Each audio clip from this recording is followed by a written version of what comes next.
High friends. A midsummer night's dream याचे आपण 4 part पाहिलेत. आज आपण शेवटचा पार्ट पाहणार आहोत, पार्ट 5. याच्यामध्ये आता या प्लेचा शेवट होणार आहे. आपल्याला याच्या अगोदरची स्टोरी माहिती आहे, त्याच्या पुढे जाऊया आपण. Now there was a magic done. No one remembered anything. Now Demetrius fell in love with Helena and Lysander with Hermia. All were still asleep.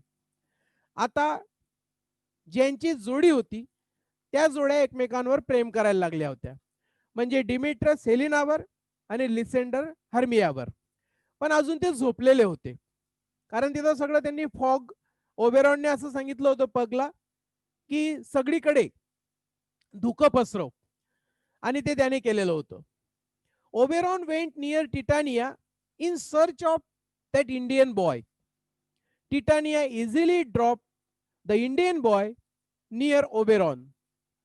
आता इथं ओबेरॉनने सुद्धा ते लव ज्यूस टिटानियाच्या डोळ्यात टाकलं होतं, कारण त्याला तिच्याकडून ते इंडियन मुलगा हवा होता.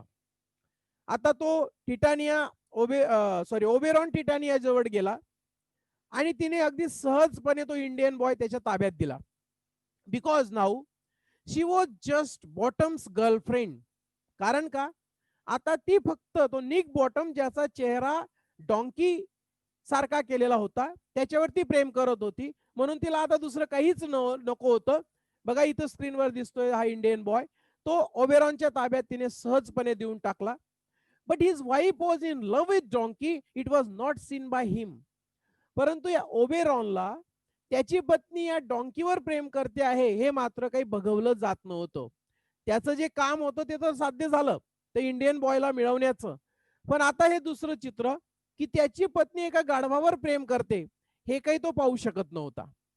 ही did magic on Titania when Titania wake up and told Oberon that she had a strange dream in which she fell in love with donkey. Oberon ordered Puck to pull the donkey's head off Bottom's head.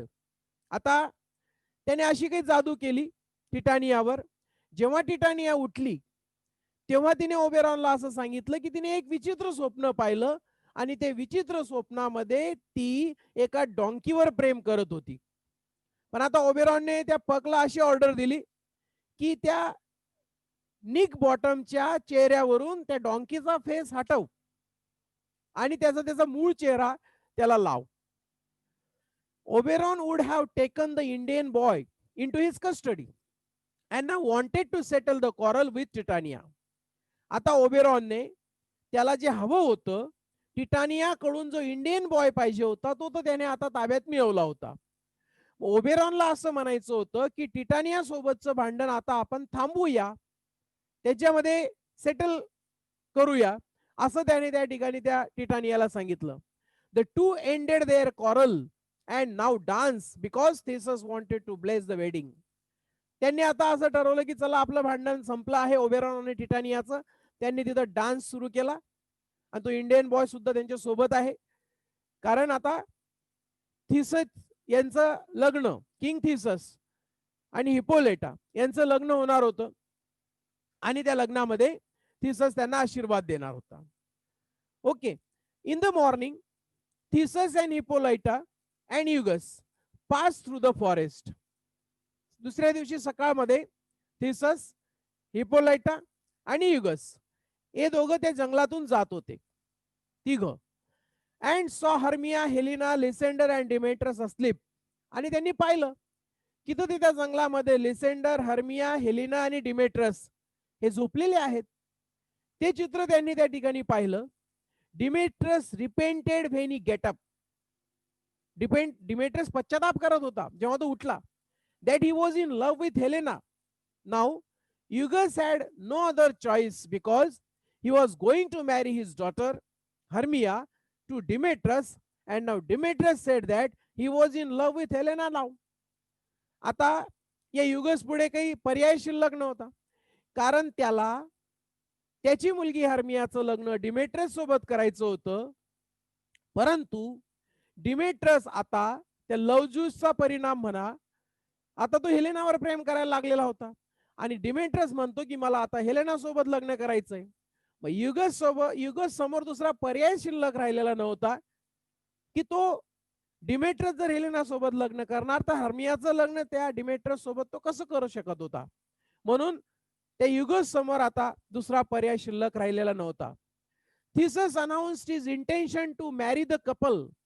All went to the state palace. Now the scene changes, and that's on Nick Bottom. He also thought that everything that happened was a dream. आता थिससनेही कबूल केलं की हे जे काही जोडे आहेत, म्हणजे हेलेनाला डिमेट्रस आवडतो आहे, डिमेट्रसला हेलेना आवडते आहे, लिसेंडरला हर्मिया आवडते आहे आणि हर्मियाला लिसेंडर आवडतो आहे, म्हणून त्यांचं लग्न करा. ते सगळे त्यांच्या पॅलेसमध्ये येतात. आता मात्र सीन निक बॉटमवर चेंज होतो. निक बॉटम कडे फोकस होतो. निक बॉटम असं म्हणतो की मी एक स्वप्न पाहिलं. आता सगळं जे काही पाहिलं त्याचा चेहरा बदलला होता, डॉंकीचा झाला होता वगैरे वगैरे.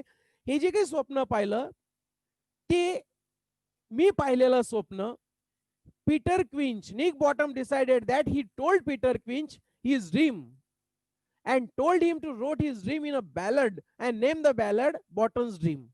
त्याने असं सांगितलं की मी जे काही स्वप्न पाहिलं तो त्यांचा जो प्रमुख होता पीटर क्विंच याला सांगेल.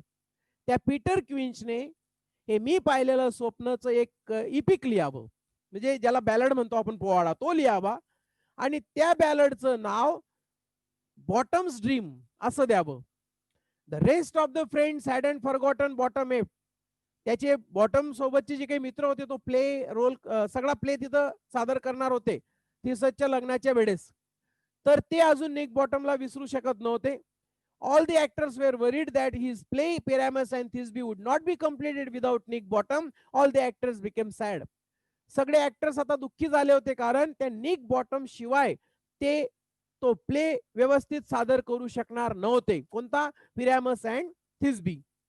आणि म्हणून त्या सगळ्या त्याच्या सहकार्यांना त्या बॉटमची आठवण येत होती. Theseus was famous for his nobility.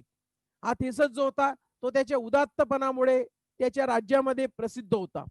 He was sure that when they would perform that play at the wedding of the Theseus, they would announce a lifetime pension to all these actors. त्यांना असं वाटत होतं की थिसस हा राजा आपला play बघेल, play बघितल्यानंतर तो खुश होईल आणि खुश झाल्यानंतर तो एवढा उदात्त आहे की आपल्या सगळ्या कलाकारांना आयुष्यभरासाठी तो आपल्याला पेन्शन जाहीर करेल. पण आता त्यांना वाटत होतं की कदाचित निक बॉटम मुळे हे शक्य नाही. All the actors were sad as their opportunity would go. When Bottom gets there, all the actors asked to hear their story. But Bottom said he didn't have time because he wanted to prepare for the play. आता त्याची story सांगायला लावत होते हे सगळे actors, परंतु तो सांगत होता की नाही माझ्याकडे वेळ नाही, कारण मला एका प्लेची, म्हणजे तो जो काही प्ले तो सादर करणार होते त्याची रिहर्सल करायची आहे, तो प्रिपेअर करायचा आहे, त्याची तयारी करायची आहे. म्हणून तो त्याची स्टोरी त्याच्या सगळ्या सहकार्यांना सांगत नाही. The last scene, everyone told their dream that what actually happened. The play was performed at the wedding of Theseus and Hippolyta. Hippolyta was upset to saw all the actors acting, but Theseus appreciates them. Finally, Puck gave his laughter speech. आता शेवटी काय होतं की त्यांनी तो play सादर केलेला असतो. थिससला मात्र आनंद होतो, पण हिपोलायटा मात्र फारशी आनंदी होत नाही, कारण त्यांचं त्या प्ले मध्ये त्यांनी चांगल्या पद्धतीने त्यांचे रोल हे केलेले नसतात, म्हणून ती अपसेट होते. मात्र थिसस हा अप्रिशिएट करतो सगळ्यांची ऍक्टिंग बघून, आणि शेवटी या नाटकाच्या शेवटी पक गेव हिज लाफ्टर स्पीच. पक तो त्याचं भाषण देतो की ज्याच्यामध्ये तो सगळं काही सांगतो की मनुष्य कसा वागतो आहे वगैरे वगैरे. So in this way this play ends. अशा पद्धतीने हे नाटक संपतं आणि याच्यामध्ये कशा पद्धतीचा गोंधळ झालेला आहे हे आपल्याला पाहायला मिळतं. So please subscribe my channel and share to others, like it, comment on it. माझं चॅनल सबस्क्राईब करायला विसरू नका. अद्याप सबस्क्राईब केलं नसेल तर इतरांना शेअर करा. याचा या 5 पार्टमध्ये आपण पूर्ण हा प्ले संपवलेला आहे. तोपर्यंत पुढच्या भागात भेटू. So once again I am thankful to you all for watching my video. Thank you.